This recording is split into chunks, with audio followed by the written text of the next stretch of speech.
mascara. Erase, I wanna look good for you.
I'm not ready yet, baby. Smoke a cigarette. I'm not ready yet, baby.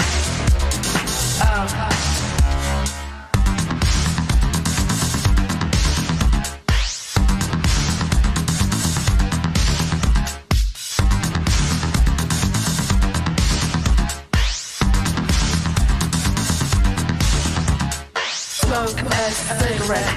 I'm not ready yet.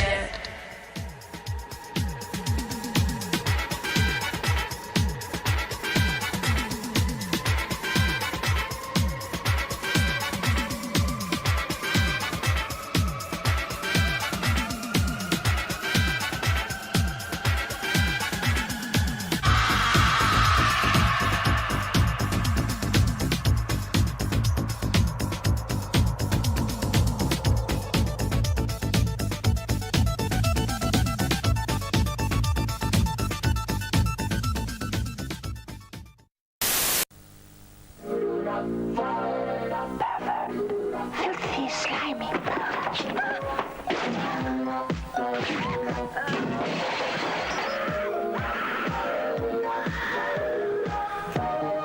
I've read all your books, Mr. Neal. The book deals with a murder committed with an old-fashioned open razor, right?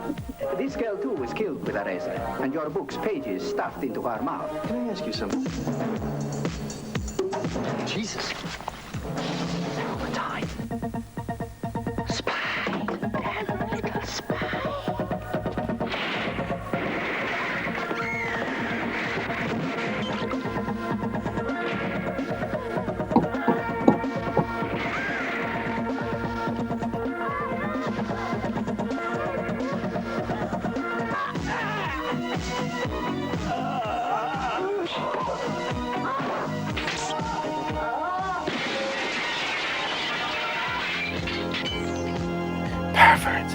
Spy. Welcome back to the Drive-In Asylum double feature. And Jaws 3 was a real scream. I hope everybody enjoyed it. And if it was your first time watching it, let us know what you thought in the chat. How about that control room? That control room, that's what you need to do the studio like, Bill. It is, if we ever did like a thing where you saw us on one of the Blu-rays we do, it should be us in that control room. Like, got in between with all those machines around us. With spinning, like reel-to-reel, like magnetic tape for, yeah. Oh, yeah. Only the best in technology. Everybody get in the tunnel and run. The sharks are coming. Okay, like that scene, that could have been so much better. I think because first of all, they left those people way too much room to breathe. It would have been much scarier if they were up near the ceiling. Also, I love that dude's SeaWorld bib overalls. The red bib over, he's one of the few cast members. We talked numerous times during this movie that there are only 3 to 5 people that work in this entire park, and that's it. And they all have multiple jobs. Like the same person that runs the sub should not be a country square dancer. Should not be the girl that can't get on the pyramid. Should not be the person fixing the bumper boat. It's like, how many jobs does Marty McFly's mom have? A lot. Yeah, yeah. Yeah, and also just all the like you can tell that they didn't want to pay the actors to speak, so they just had them turn away from the camera and then ADR in like the grown adult going like, "Look, watch out, mommy! Look at the fish, mommy!" That's my old whatever we would have to give direction to people for commercials. Like, do not look at the camera. Do not talk. Do not face this direction. We cannot afford you. I'm surprised you guys didn't notice Bob from House by the Cemetery doing the ADR for that scene. Mommy, mommy. Who is that fish, mommy? I don't know. Do you think there's anybody out there that Jaws 3D is their favorite of the Jawses? Mm-hmm. Somebody said it on the Groovy Doom Facebook page not too long ago. I just posted about it, so it was sometime this week. Oh my god. Yeah. I mean, I could see maybe for nostalgia's sake, like if that was the first one you saw or something, maybe like that. But I mean, just in terms of quality, it's just, oh my god, Jaws 3.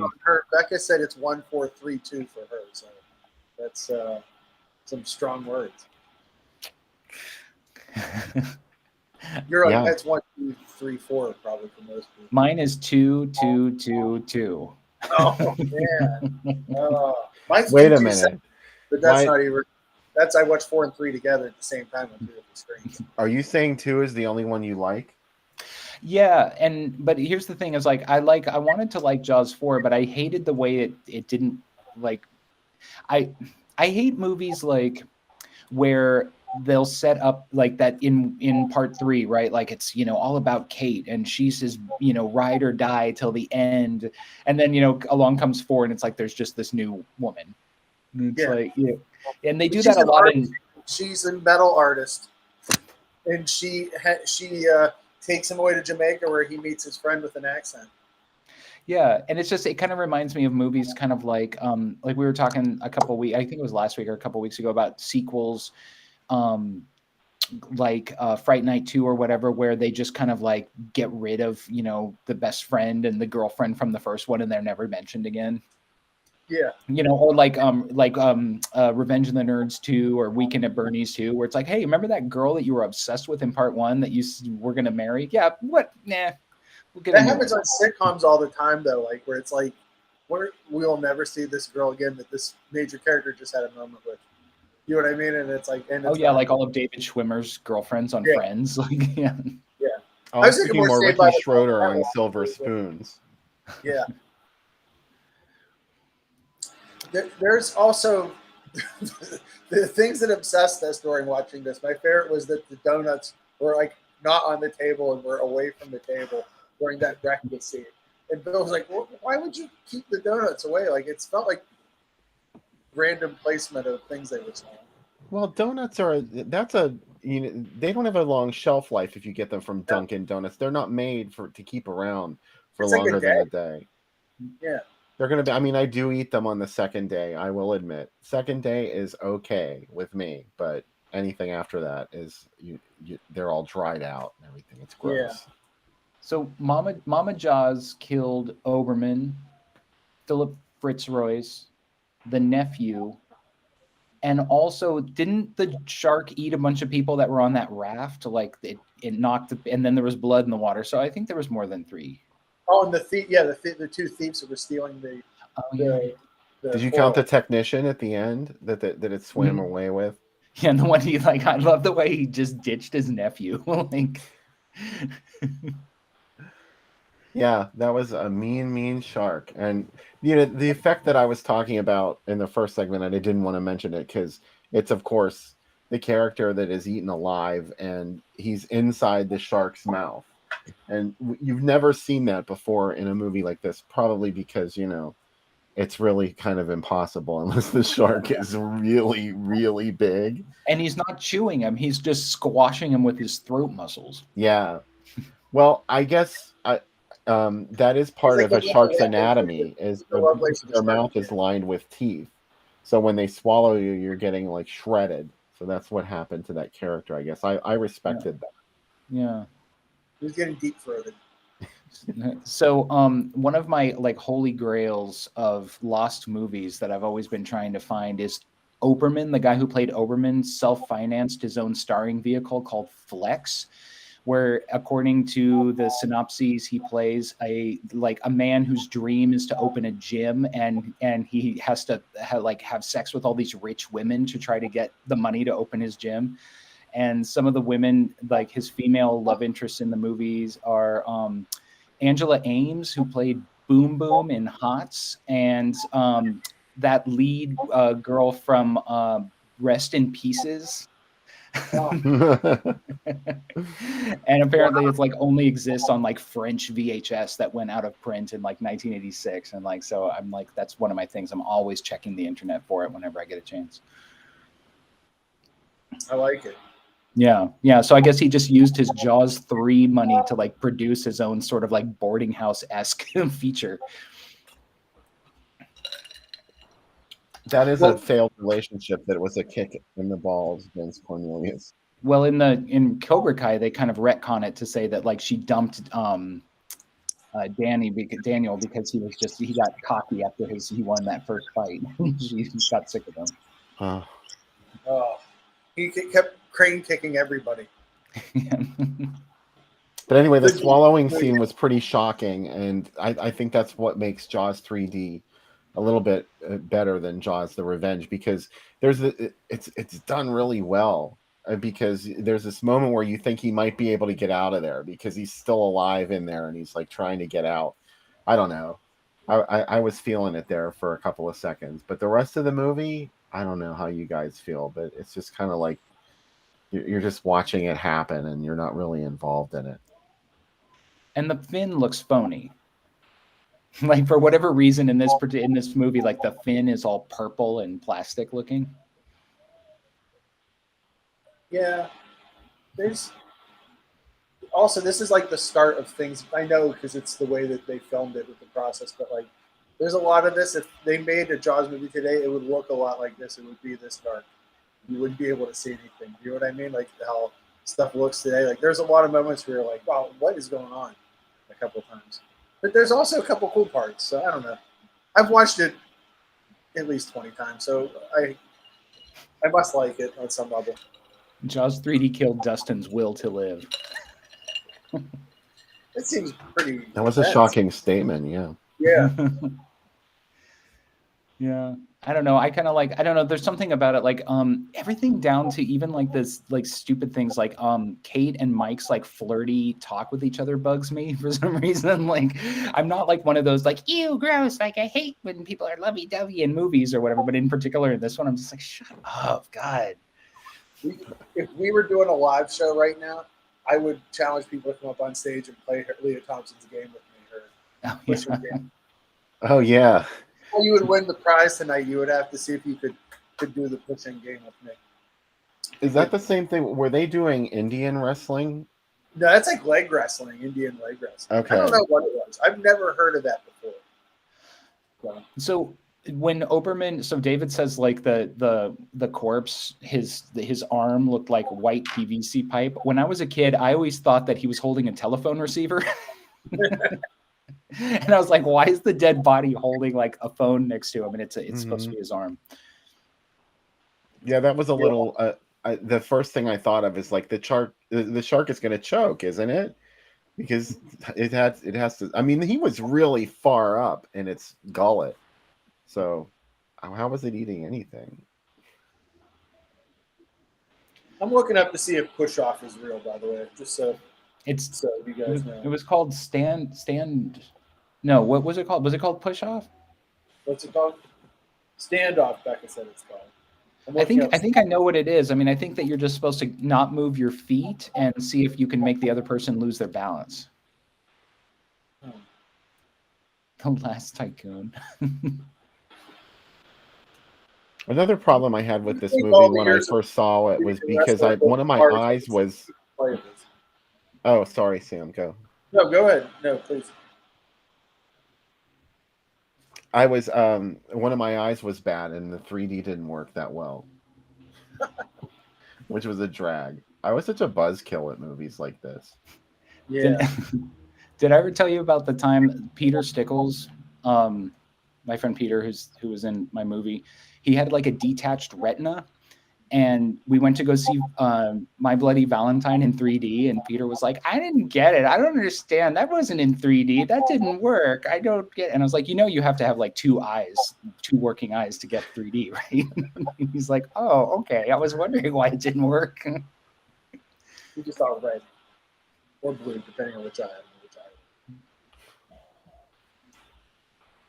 Cubby said with the 3D glasses on, he said it's still black and white. Doesn't really work. I think your microphone level is really low again, Sam. Really? Yeah. Hold on. Is that better? You always have that magic thing you do, and then suddenly you sound like you're right there. Better now? It sounds the same. Weird. Let me try to adjust something. How's that? Oh, that's good. Perfect. Okay, good. Sorry about that, everybody. Technical issues. So you're probably also getting the sounds of my neighbors having some kind of shindig out there. Ooh. Maybe they're partying on the internet with Mike's neighbors. Wouldn't that be weird? Like the coincidences of that happening? Mike, you just lived right down the street from me all this time and I never knew. Well, yeah, because Bill told me once that they were selling a house on his block, and he said, do you want to buy it? And I said, no, because I didn't want to live out in the sticks.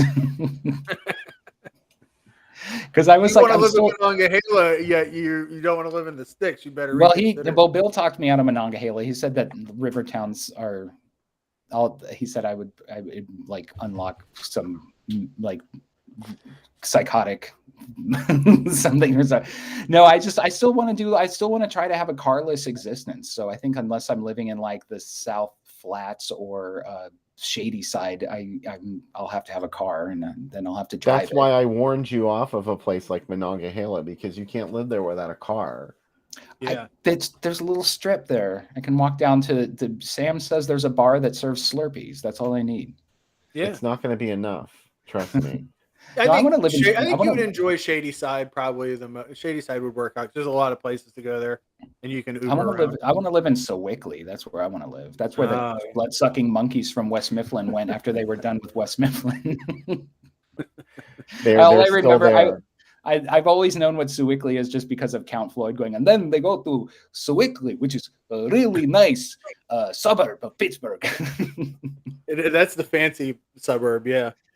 Oh God, I was looking at rents there, and it was like nothing's under $1,800 a month, and I'm like, really, Sewickley? Yeah, like I know you're nice, but come on now.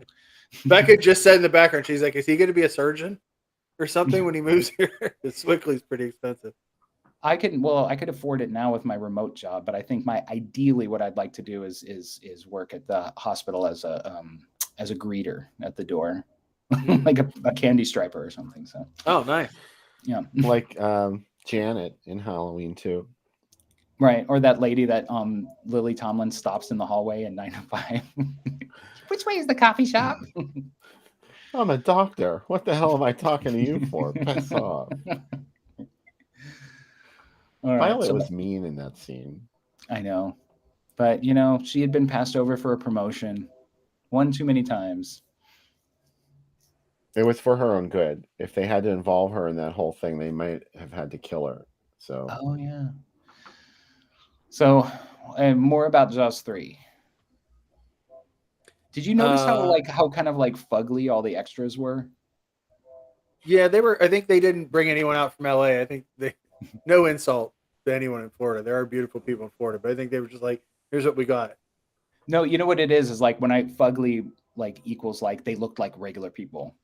You Yeah. know, like they weren't. They kind of reminded me though. I mean, Jaws has always been kind of like that because some of those background extras in Jaws and Jaws 2, like were just the townspeople were always just kind of like snaggletooth and like blotchy skin and stuff. So Jaws is like always like there. It's sort of known for like having not beautiful people as extras. Yeah. And yet they had an Oscar winner in the cast, Lou Gossett Jr. And He sure did. He had a whole bar made just for looking at sea life. How could it go wrong? Well, because they had a shark screen, the bubbles, like that. Yeah. But yeah. Did they have any? There was no Oscar winners in part 2, right? No. No, not that I can think of. Yeah. I don't think so. So part 2, well, so part 2 is the one with the least amount of pedigree in it then. Yeah. Keith Gordon This one's got to be a close second. Keith Gordon didn't get any Oscar nominations for his directing later, right? Because I know he did make some critically acclaimed movies. So, yeah.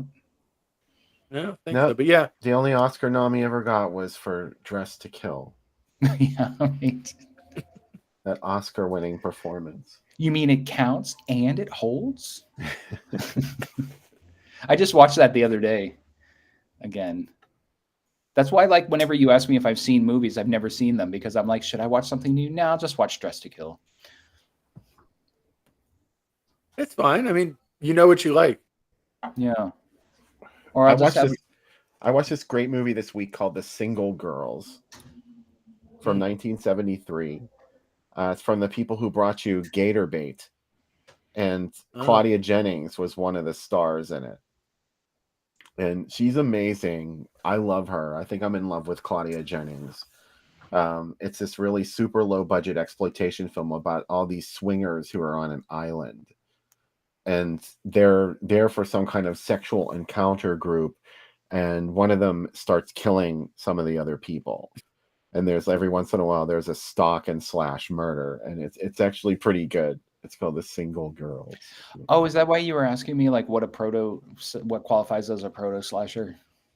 Yeah. Yeah. Well, people say proto slasher, and I really don't know what the criteria are for a slasher film. Eldon wants to know if it's snowing. No, that's just lights. So the magic of Portland is what it is. It's snowing somewhere. Yeah, I watched a new Giallo that I've never seen before yesterday called In the Folds of the Flesh. That was fucking wacky. Yeah, it's pretty wacky. I like it. I thought I was very entertained. I had no idea it was going to be that tacky and that outrageous. Like yeah. I was going to ask you guys, since we're going to watch Tenebrae, I was going to ask you what your favorite Giallos were, and then I decided that what I actually want to know is if you have any comfort Giallos, because there's some Giallos that I don't even think would be on my list of like my favorite Giallos, but that I could like watch every day.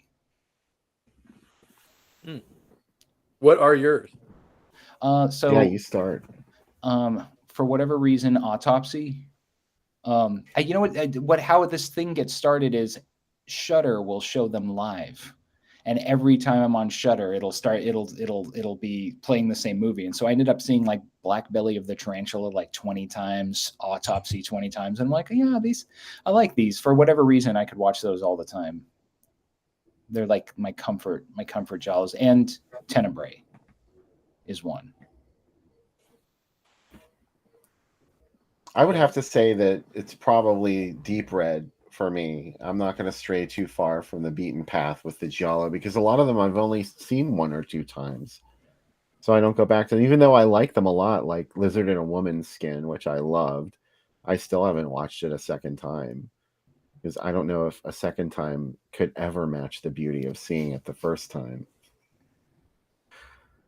But Sam, I'm sure you have a number of comfort Giallo. Yeah. Tenebrae is definitely one of them. Blood and Black Lace is a definite comfort. I think That's one, like, sometimes when I'm having a rough day at work, I'll just put on the trailer, and just seeing the introductions of all the characters with the music really makes me happy. And how bright and almost glowing some of the colors are.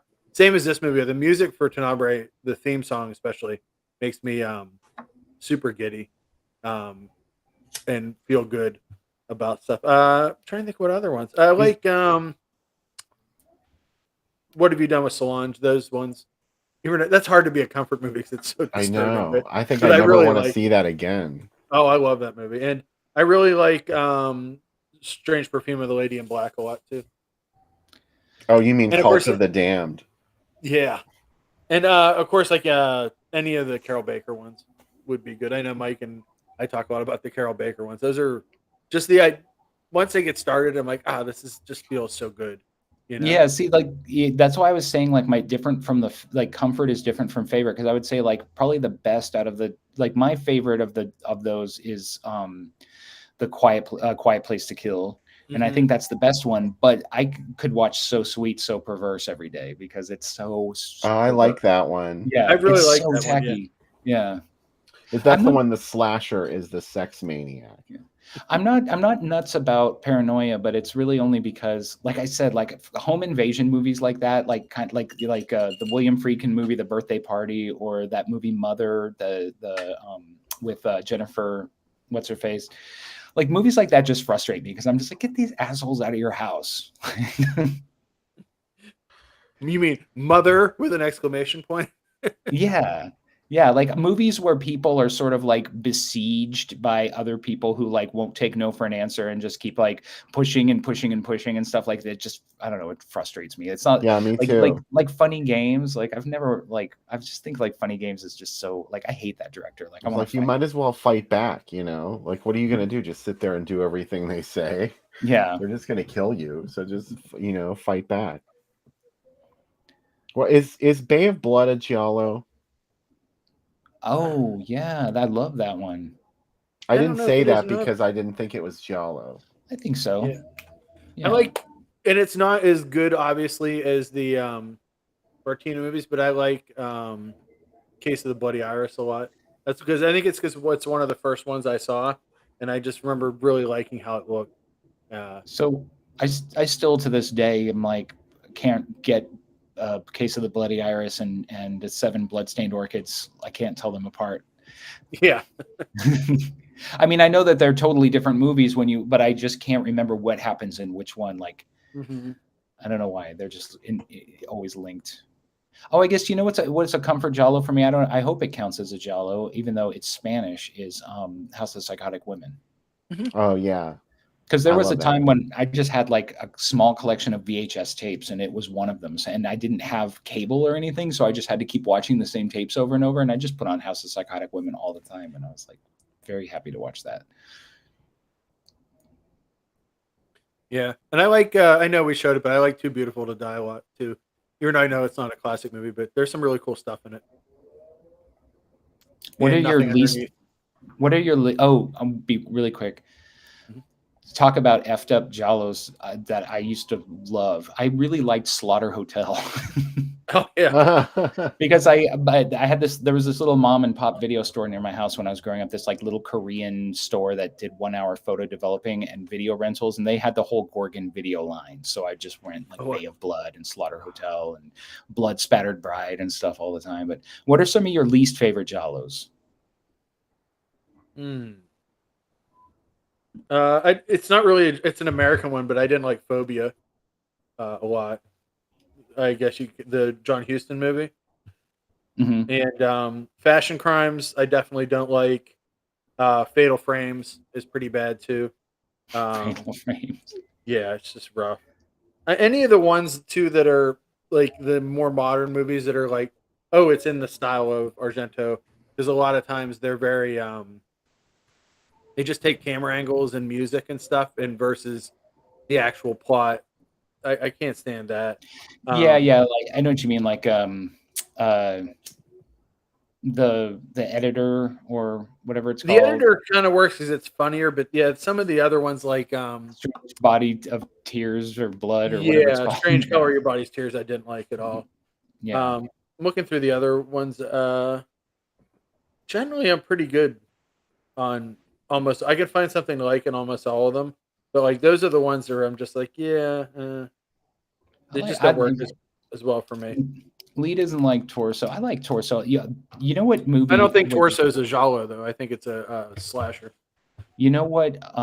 Giallo I cannot stand and I hate is Spasmo. Oh yeah, I don't get I don't it. like I've that tried to one watch it either. like so many times, and I'm like every couple of years, I'm like, maybe I'll finally, maybe I've, maybe I'll finally get Spasmo. And I watch it. That's I'm the like, one with the dummy, isn't it? yeah.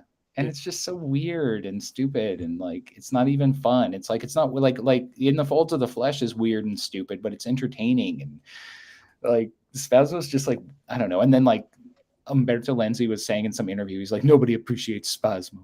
I'm like, well, maybe that's because it sucks. It's it's not got Susie good. Kendall in it.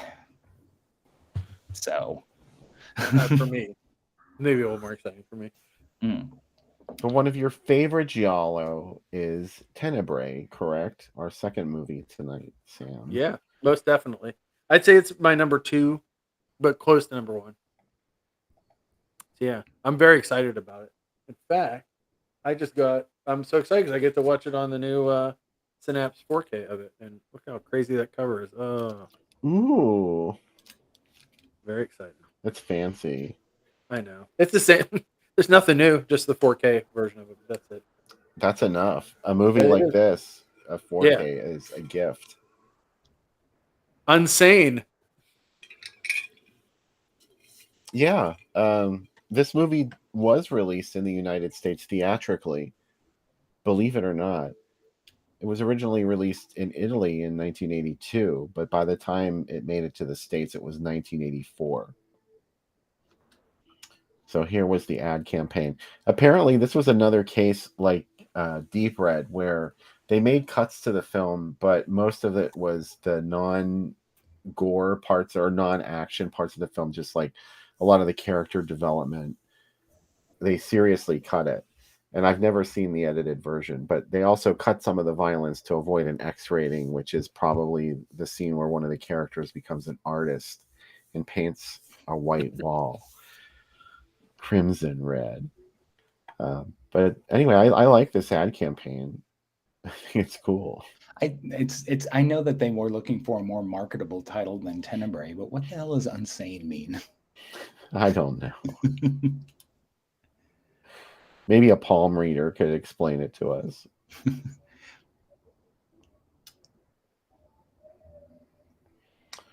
Chris Fasonic says they cut the greatest camera shot ever. I don't think they did, because Argento was adamant that that scene remain in the U.S. cut of the film.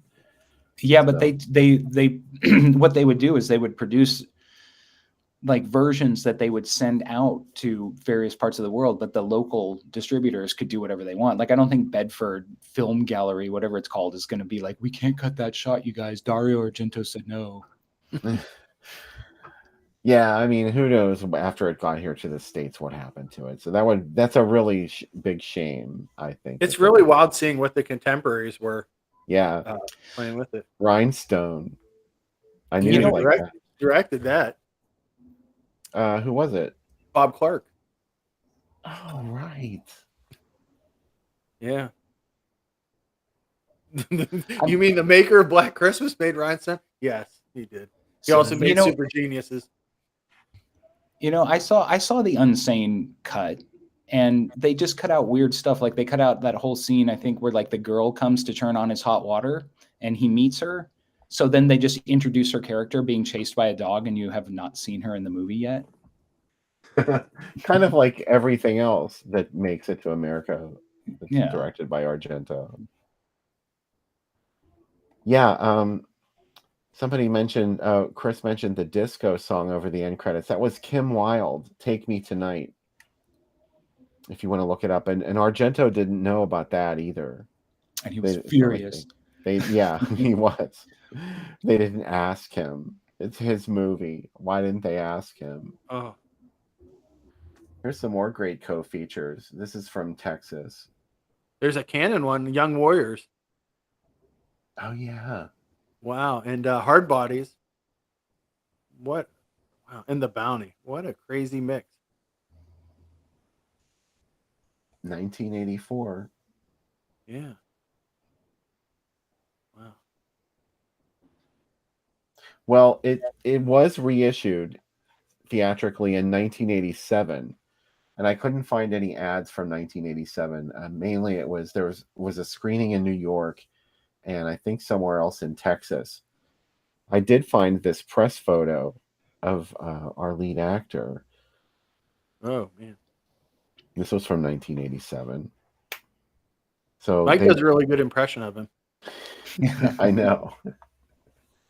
Mike does great impressions in general.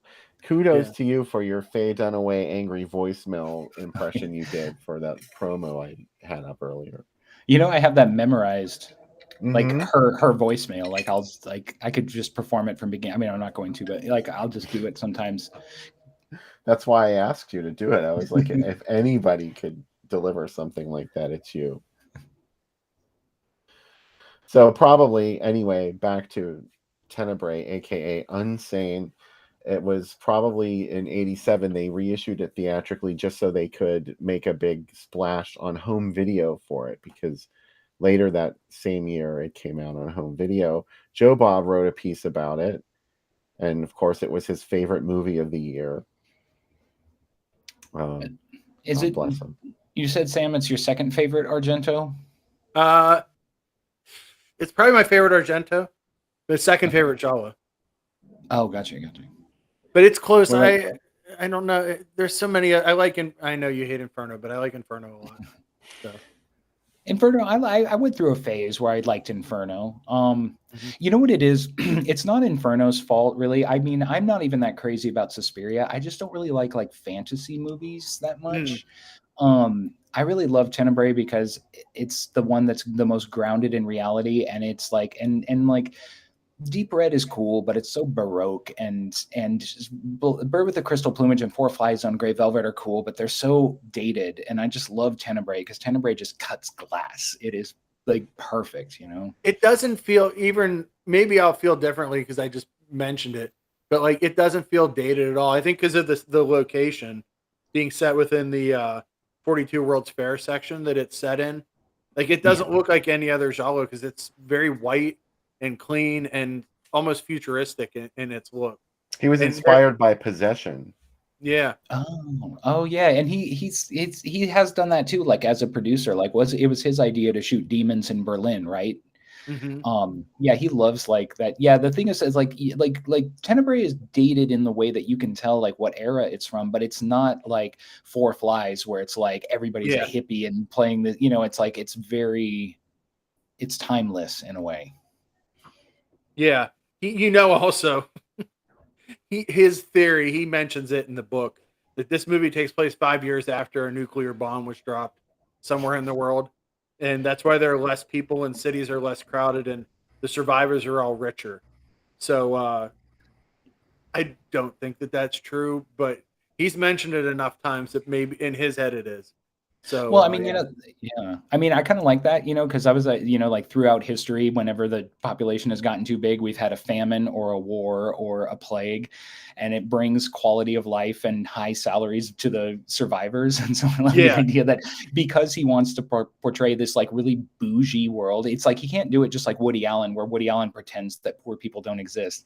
He'll yeah, do it. He'll portray this really bougie world, but then he'll come up with this really convoluted, like, oh no, it's because there was a nuclear bomb and everybody, of course, is upper middle class now. And so it's like, oh, shut up.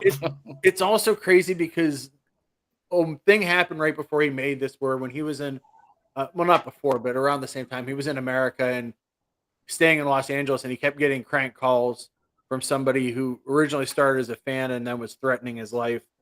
Police had to get involved. So he also, this is very much his era of people starting to. He went through the same stuff De Palma did.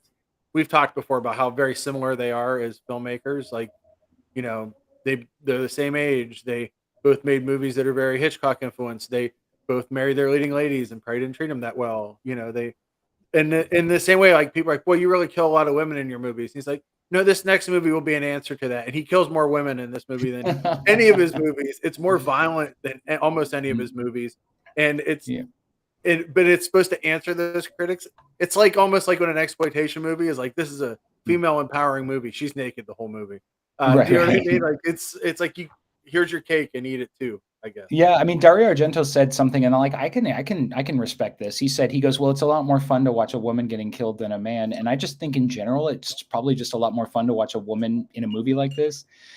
It's a lot easier to identify with. The thing is, when like the reason why they never have final men in movies is because the guys who are watching the movies are not going. They're going to compete with the guy. They'll be like, oh, I wouldn't run from the killer. I'd fight him. I'd grab something and hit him over the head. It's easy to identify. You really don't know what you would do if you were being chased by a killer. So it's easier to identify with like a woman who's being chased by a killer because you're not going to place any like unfair expectations on her to like fight the killer or something, like you would with like a guy in a movie. Like, so it's just, I mean, and like kind of like, like Bird with the Crystal Plumage. Like, I mean, I love like Tony Musante, but he's not like the most, I'd rather watch like,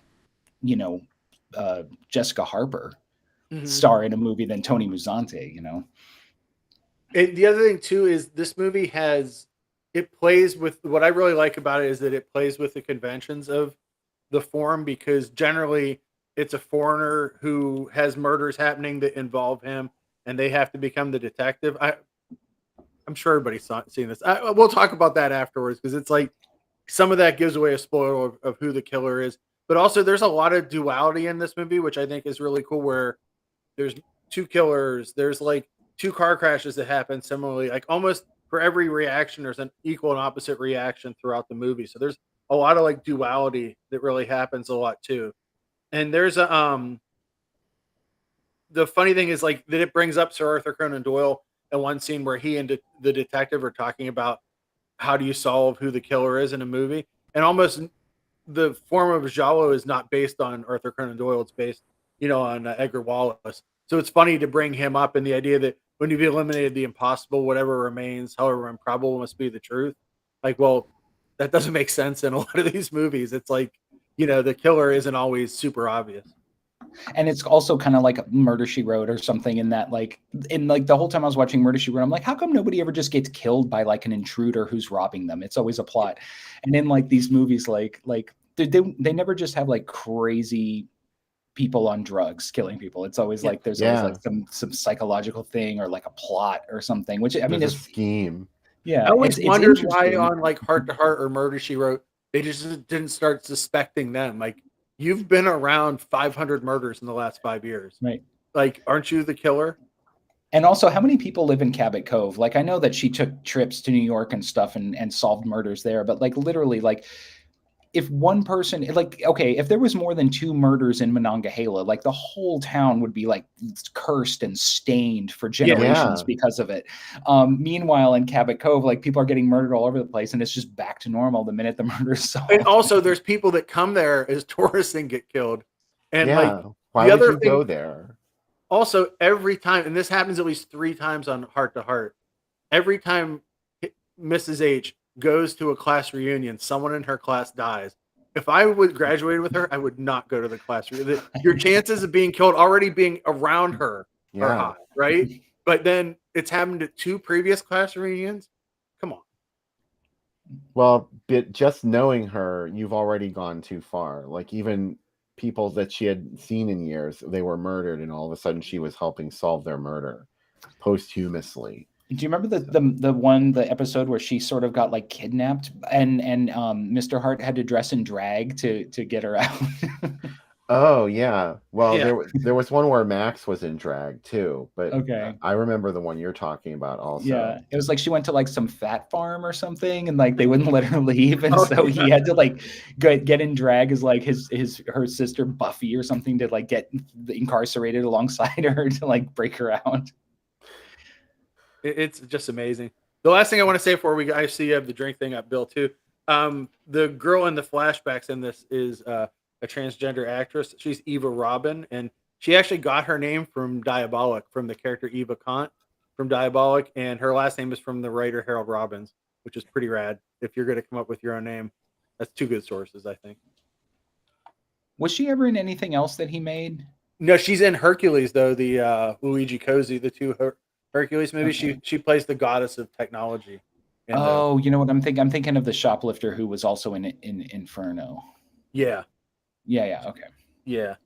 And obviously, I wrote a way too long thing about this, but I think my favorite thing about this movie is as everyone probably knows, in Raising Cain, De Palma completely stole the reveal of the killer shot from this movie. And I love when he's like, "Yeah, I've only seen Bird with the Crystal Plumage, but I've never seen any of his other movies." Cool. Yeah. Okay. Whatever you got to say. Shut up, De Palma. I like his movies, but yeah, also, and I see a couple people doing it. That's cool. You know, but if I had to pick between the two of them, I'd go definitely Argento way above him. Yeah, That's a but hard Argento didn't make Body Double. He didn't make Body Double, and he didn't make Carrie. And Sisters is good. Sisters is really good. And I know somebody that likes Dressed to Kill a lot, so yeah. And Phantom of the Paradise. No, actually, like De Palma rocks. Yeah. You know what I love? This is one of those internet things where it's like you can only pick one. And it's like, do we only have to pick one? One will go away forever. Like, do we have? I also like Femme Fatale, which is basically like all of De Palma's greatest hits played by a cover band. You know what? The scene in the bathroom with the snake jewelry is like hilarious. It's so him, right? Oh yeah, I dig it. The drink recipe went away. Where'd it go, Bill? We were like, "Fuck these guys." Well, I was just we'll do it. It was up for so long. I was like, apparently they don't see it, so I won't talk about it. All right. So let's look at the themed cocktail for our second feature, Tenebrae.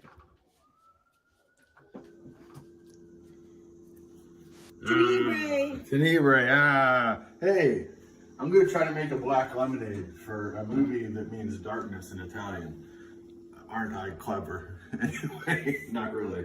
Anyway. We didn't have black food coloring, so we think it's going to be like really dark green. This is my art school. Just imagine it's black. Is that black is all the colors added together. So that's what we're hoping works. Anyway, here's what we got in this. This comes from Country Hammer. Thank you, Country Hammer, which is local, and it is blackberry lemonade. This one's only about 40 proof, but that's still pretty strong.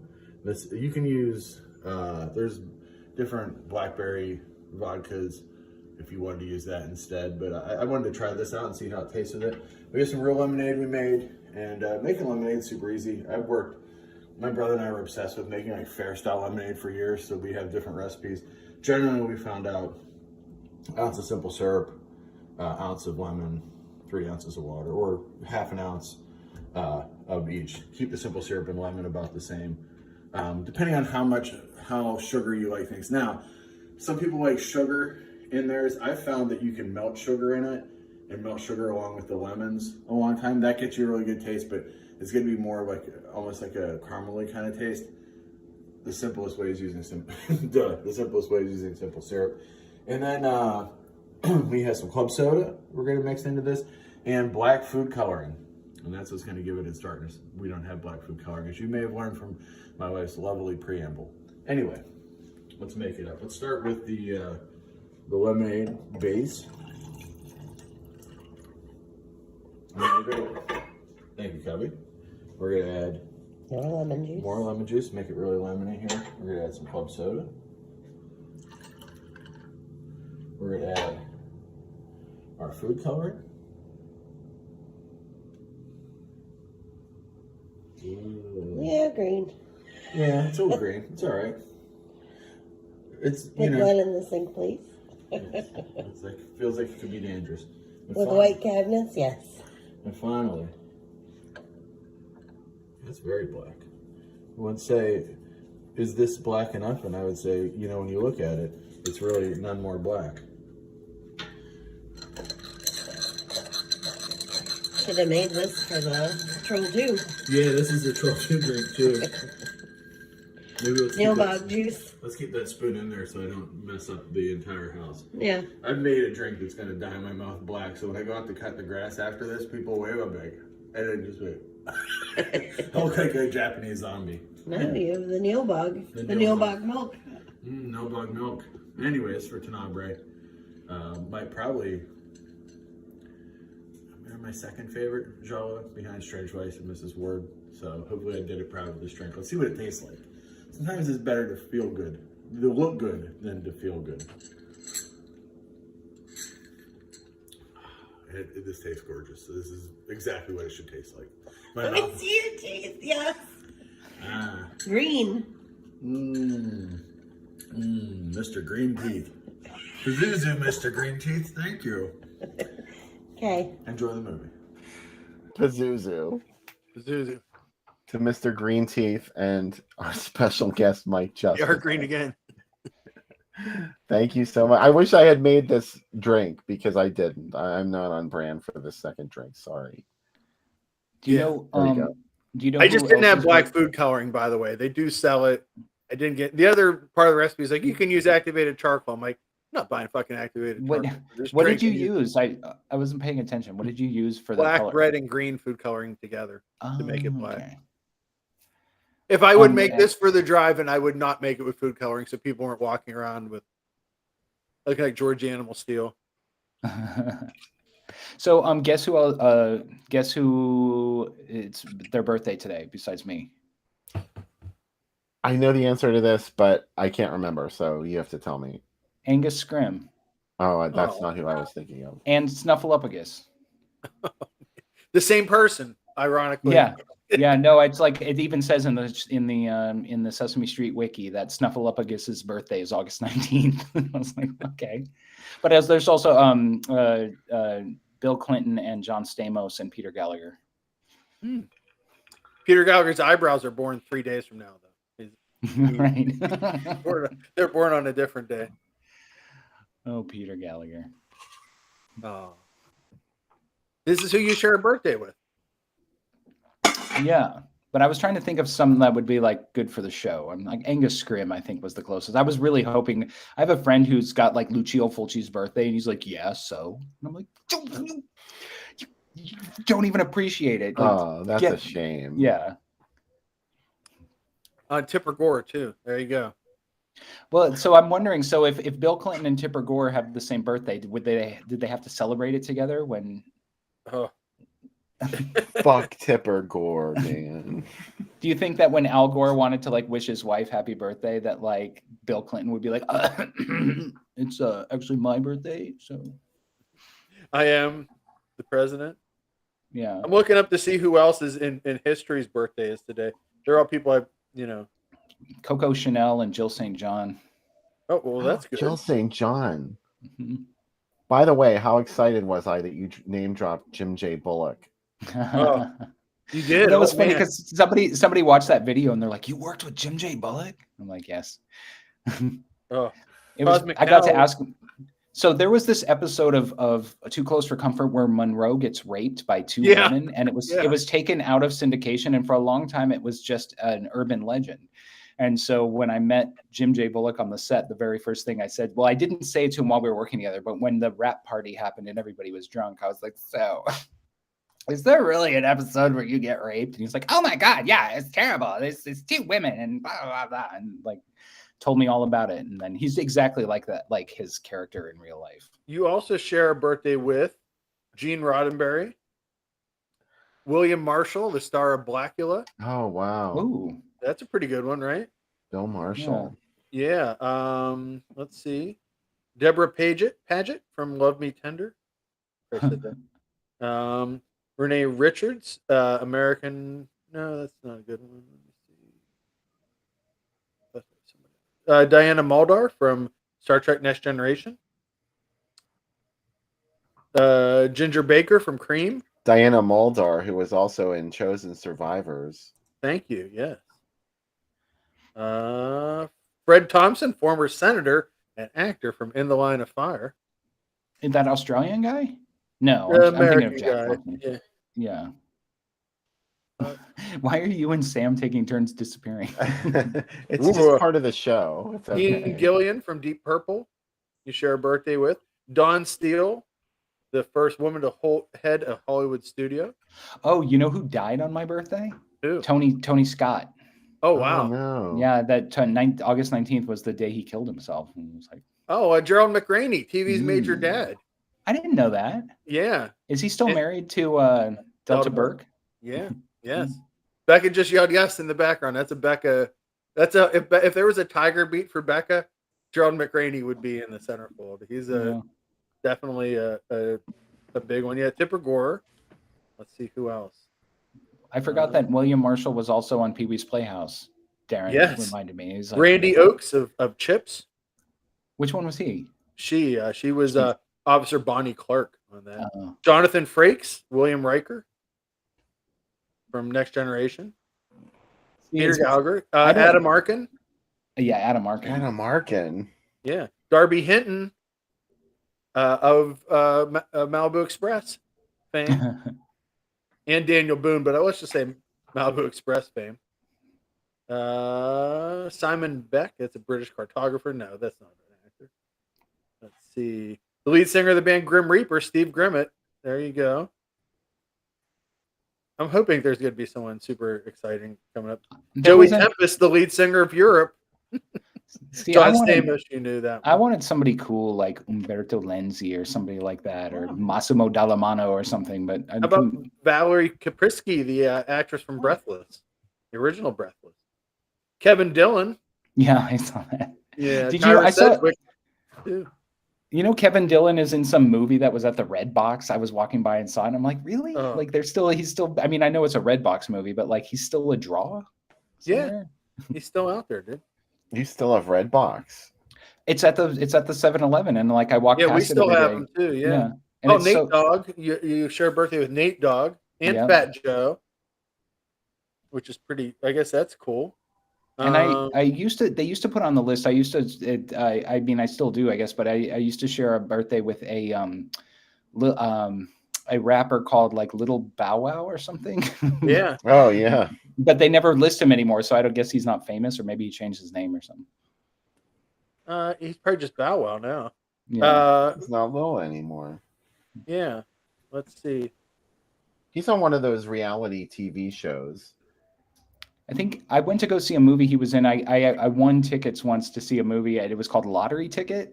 And it was some comedy about how he like lives in the ghetto and wins a lottery ticket. And I think he's on Grindhouse releasing new Impulse. Well, no, he's not. He's in the sequel to The Pack. He plays all the members. Little Bow Wow. What is that? This is the new Grindhouse releasing Impulse, starring Bill Shatner. Is that the one that's showing at the drive-in this year? Yes, it is. We're going to be seeing this on the big screen at the Super Drive-In Monsterama, which is only a couple of weeks away now, like 4 weeks, I think. I know. Dustin Fallon is a Sagittarius. Sagittarius. Yeah, because and Anna Nicole was a crazy Sag, and they share a birthday. Oh, trim spa, baby. Anyway, go get that Grindhouse releasing Impulse. The next time Mike's on, we're going to be watching Skyscraper. I talked my 23-year-old coworker into watching the documentary about Anna Nicole on Netflix, and he's like, I don't want to watch some stupid show about some stupid actress, blah blah blah. He's like this Gen Z, like doesn't give a shit. And after it, he watches it and he comes to work and he's like, I could have saved her. Wow. I was like, I knew, because he's this like little, like he loves like big white women with giant boobs, and so I was like, I mean, you're gonna love it, and trust me. You changed his life. Hey, has anyone not seen this movie in the chat before we go into watching it? Let me know. Let us know, I should say. Bill, do you want to tease next week's movies? I won't be here next week. Do you want to tease next week's movies? Yeah, next week, Rigor and Michael from Fright Lounge. Some of you may know I do a show on Sunday nights sometimes called Fright Lounge. Rigor and Michael from Fright Lounge are going to be on the Drive-In Asylum double feature next weekend, and we're going to be doing 2 movies featuring it shows the bad side of machinery, and that's all I'm going to say. That's your teasing. The Mangler and Maximum Overdrive. The Mangler 2. N. The Mangler 2 and the sci-fi version of Maximum Overdrive cars. Demon Seed and the trucks. Mangler. Oh yeah. N. No. Well, you already know what it is. I know, but we like guessing, even though we know. Remember what it is. when I had like picked the movies or something, and I just was like, "What did I say?" I said about tonight, and I said, Yeah. "Oh, are you guys watching Conquest and something else or whatever?" And you're like, "You already know what we're watching." Yeah, They're watching Conquest at the Colonial Theater for Splatterfest. I saw Hardware and Short Circuit 2 is a great double feature. I would 100% be into that as a double feature. Ooh, Dustin Yeah. Fallon. The Hardware's canceled. You're not allowed to watch it anymore. Cars that ate pears. Demon Seed. It's not Demon Seed. It's Demon Seed and is it Coma and It's Looker? not Coma either. Oh, it's not Looker?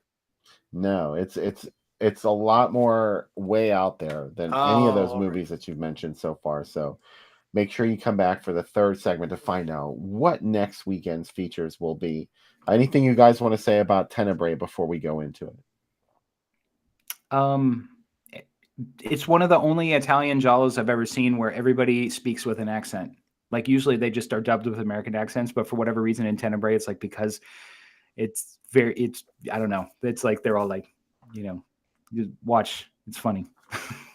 It also has a murder in even though it's called Darkness or Shadows, it has a murder in Complete Daylight. It's the opposite. It's like the most unshadowy movie. Yeah. It's a movie of opposites and doubles. It's pretty fun. I'm really excited to watch it. I could watch this anytime you guys want to watch it. So and there's wacky lesbians. Yeah. Yeah. And they live in a fabulous house. Their house is the nicest out of all of these houses in this movie. And there are many nice, although there's another house in it that's a very close second. It's got sort of like a round living room, which really turns me on. I used to watch this when I was a teenager because I was like, oh, as soon as I turn 18, I'm going to move out and I'm going to get an apartment like the hooker at the beginning of this movie. Like, I love the way she just comes home and like kicks off her shoes and like the lady in the backyard's like, the washing machine is broke.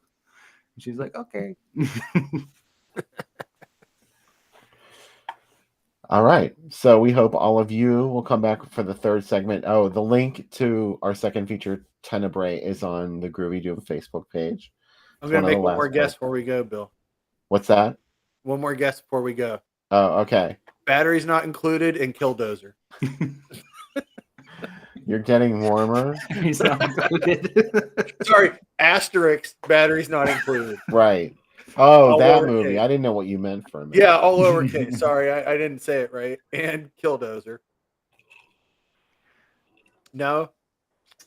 I'm not saying. Johnny Mnemonic and Nemesis. Nemesis? You know what's great? I meant to mention it during Jaws. Johnny Mnemonic is the only movie that has dolphins I like better. It has that one dolphin that goes, Johnny, whenever it sees him and talks to him. It's not Deadly Friend either. Oh, fuck. That's the one I wanted. No, it is not Deadly Friend. Yeah, you know how much I love the director of that movie. So Deadly Friend is awful. It's like I hate the sets. I hate like that like Desperate Housewives fake street that it's shot on, and it feels like it's locked into that one location. It is, like, yeah. Yeah. I love whenever he would talk about it, he's like, they fucked it. It's never his fault, never Wes Craven's fault. It's like everybody else was against him. Yeah. I mean, it wasn't that he was doing a whole bunch of coke. Yeah, it was not a master of horror yet, but there is a Robot Ninja movie called Robot Ninja, John. It's not. I'm gonna I don't know, Bill. Is it Robot Ninja and Rotor? Very close. Ah, you're getting warmer. Not really. No, I'm as cold as I know the movies, and I'm still guessing. Like Mike inspired me. I know you know the movies. I'm just playing along. Oh, okay. Isn't that what I'm supposed to be? Am I supposed to not know? Okay, I'll go. Oh no, we know. Is it Stepford Wives? That's machines and Stepford and the Stepford children. Like Justice. Spoiler alert. I would never say it was about machines if we're watching Stepford Wives. Is it Lady Terminator? and I'm trying to think of a movie that goes with Lady Terminator and Robo Vampire 3. No, it's No. not. All right. And it's not Transformers 2 and 9.5. Is it Transmorphers? The Asylum? Oh ripoff? yes, the Asylum one. Yes. You're just gonna have to tune in and see. I was amazed before we go, Bill. The Asylum made a Jumanji movie, and I'm like, who wanted another Jumanji movie of the remake Jumanji movies? But they did it. They did. They did. They're fuck it. Do it. Who are you Asylum to needs to question calm them? down. They have a Tubi deal now, so they have a new movie out. The same guy that made Sharknado made a new shark movie that just showed up last week on Tubi. It was like, after you made 4 Sharknado movies, why would you make the most standard shark movie ever? Like, you've already like gone back in time with sharks. Like, this movie, like, I was waiting for something crazy to happen. Nothing really crazy happens. I guess I also hope that he in the needed that third segment $1,500 paycheck. Yeah, exactly. But I hope when people come back from the third segment, they're like, why is Sam's mouth black? Like, are they being polite, not discussing the disease he has now? Yeah. I love your green teeth, Sam. I think Right. it's fabulous. You come back not eating, are you? Mike Justice, What? are you're not leaving, are you? No. Okay. I thought maybe you were considering it there for a second. All right. Well, now that you mention it.